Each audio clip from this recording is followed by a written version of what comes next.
As early as 1890, a small hydro scheme had been established at Fort Augustus Abbey, with excess power being supplied to the village. Legend has it that when the electric organ in the abbey was being played, the lights in the village dimmed. In the early 1940s, the North of Scotland Hydroelectric Board was created, and this saw the start of larger-scale hydroelectric power schemes. By 1975, when the last major scheme to be developed at Foyers was completed, 50 major dams and power stations, almost 200 miles of tunnel, 400 miles of road, and over 20,000 miles of power line had been constructed.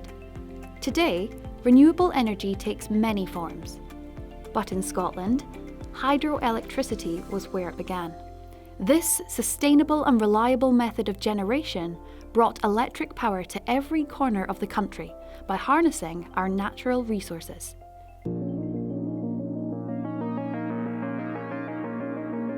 Heat from the sun causes water to evaporate. This water then condenses into clouds and falls as rain or snow. This water collects in streams, rivers, and lochs, which flow towards the sea.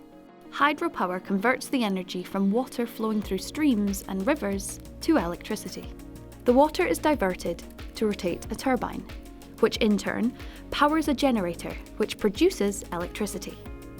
The generator converts mechanical energy into electrical energy by rotating a magnet, which results in a powerful stream of electrons.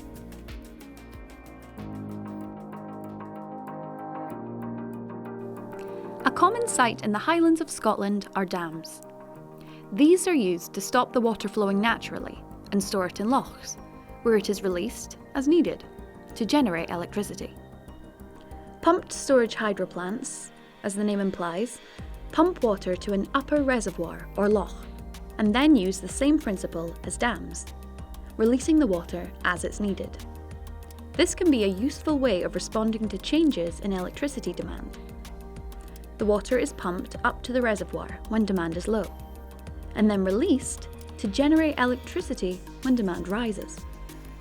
Alternatively, an Archimedes screw generates electricity by using water to turn the screw-shaped device, which in turn drives a turbine to generate electricity. These are more suited to small-scale generation because they're able to utilise small flows of water without the need to build large reservoirs.